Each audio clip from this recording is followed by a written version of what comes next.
Yang juga jadi perhatian hari ini, Roy Suryo Rismon Sianipar dan Dr. Tifa menjalani pemeriksaan untuk pertama kalinya sebagai tersangka pencemaran nama baik atas kasus tudingan ijazah palsu Jokowi. Kuasa hukum Roy Suryo CS, Ahmad Khozinuddin menyebut bukti yang dimiliki oleh Polda Metro Jaya dianggap tidak memiliki relevansi dengan apa yang dituduhkan. Ia yakin ketiga kliennya tidak terbukti mencemarkan nama baik Jokowi. Roy Suryo CS dijerat dengan pasal 310 dan 311 KUHP terkait pencemaran nama baik dan fitnah terhadap Presiden ke-7 Joko Widodo. Panggilan dari Polda Metro Jaya yang telah secara sepihak dan zalim menetapkan klien kami sebagai tersangka dengan bukti-bukti walaupun banyak tidak memiliki relevansi dengan apa yang dituduhkan dan tidak pernah diketahui secara pasti apakah bukti itu bisa menguatkan tuduhan ada pencemaran, tuduhan ada menyerang kehormatan yang dilaporkan oleh saudara Joko Widodo.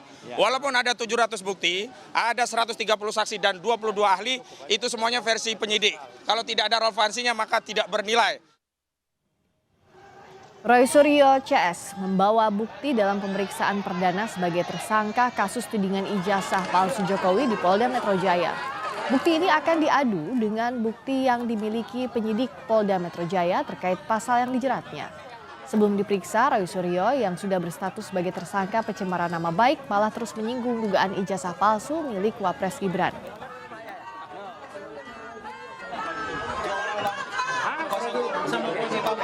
Utamanya adalah apa? Yang telah menggunakan segala cara, menggunakan segala daya, termasuk ada penggunaan ijazah palsu yang kemudian tidak berani terbongkar sampai dengan sekarang. Dan kami ini juga untuk menegakkan kebenaran. Saya, Dr. Rismon dan Dr. Tifa itu udah merencanakan akan menerbitkan buku yang kedua.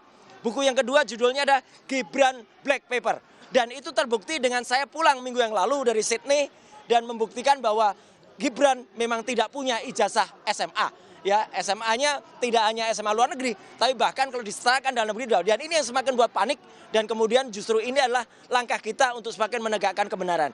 Saya kira itu dan nanti Dr. Rismon akan menunjukkan apa yang sudah kami rencanakan.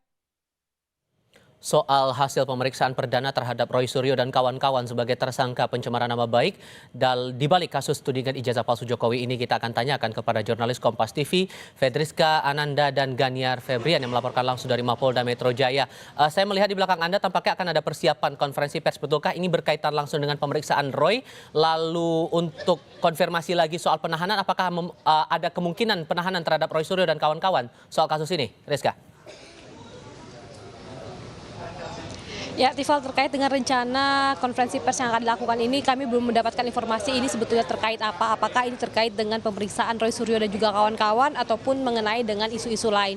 Namun saat ini kami masih mencoba untuk mengkonfirmasi hal tersebut ke pihak Kabid Humas Polda Metro Jaya. Nah, tadi Anda juga menanyakan terkait dengan jalannya pemeriksaan Roy Suryo dan juga kawan-kawan pada hari ini, di mana kalau misalkan informasi yang kami dapatkan, tadi Roy Suryo tiba di Polda Metro Jaya sekitar pukul 10 waktu Indonesia Barat, artinya saat ini sudah hampir 5 jam ataupun hampir 6 jam begitu ya, maksud kami 8 jam Roy Suryo menjalani pemeriksaan terkait dengan tudingan ijazah palsu Presiden ke-7 Joko Widodo, di mana kalau misalkan tadi sebelum menjalani pemeriksaan Roy Suryo juga sempat memberikan keterangan kepada rekan-rekan wartawan, di mana ia katakan bahwa ia optimis untuk tidak ditahan pada hari ini dikarenakan memang terkait dengan pemeriksaan hari ini ia juga membawa bukti yang juga ini merupakan bukti versi dari Roy Suryo dan juga kawan-kawan. Karena kalau misalkan dari kasus ini berjalan, kita lihat juga bagaimana kemudian penyidik Polda Metro Jaya sebetulnya sudah menetapkan 8 orang tersangka yang dibagi menjadi 2 klaster berdasarkan 130 saksi, 22 ahli termasuk juga 723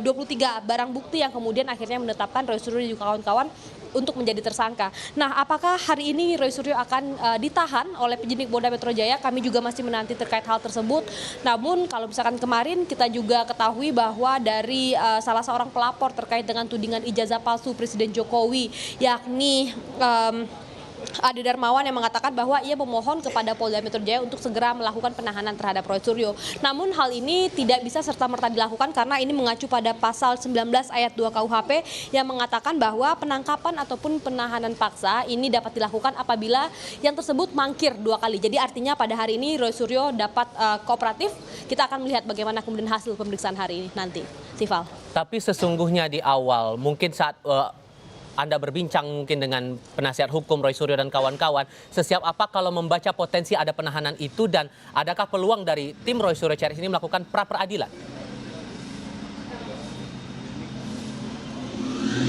Ya, terkait dengan pra-peradilan sebetulnya ini merupakan hak dari tersangka begitu ya. Namun kami juga belum mendapatkan informasi pasti apakah nanti pihak dari Roy Suryo ini akan melakukan pra-peradilan atau tidak. Karena tadi juga disampaikan sebelum menjalani pemeriksaan pihak Roy Suryo ini optimis begitu terkait dengan pemeriksaan pada hari ini tidak akan berakhir dengan penahanan. Karena tadi saya sempat sebut bahwa memang dari pihak Roy Suryo ini kooperatif. Jadi artinya memang penahanan dapat dilakukan, ini merupakan kebijakan dari penyidik tersendiri apakah tersangka ini diduga dapat menghilangkan barang bukti ataupun bagaimana, sehingga memang perlu dilakukan penahanan.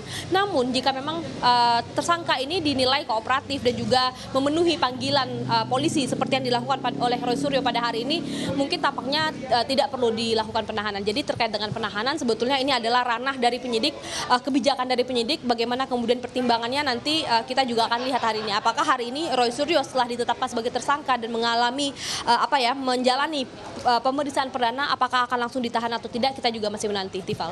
Dari Mapolda Metro Jaya Jakarta Selatan, Fedriska Ananda dan Gahniar Febrian melaporkan. Terima kasih.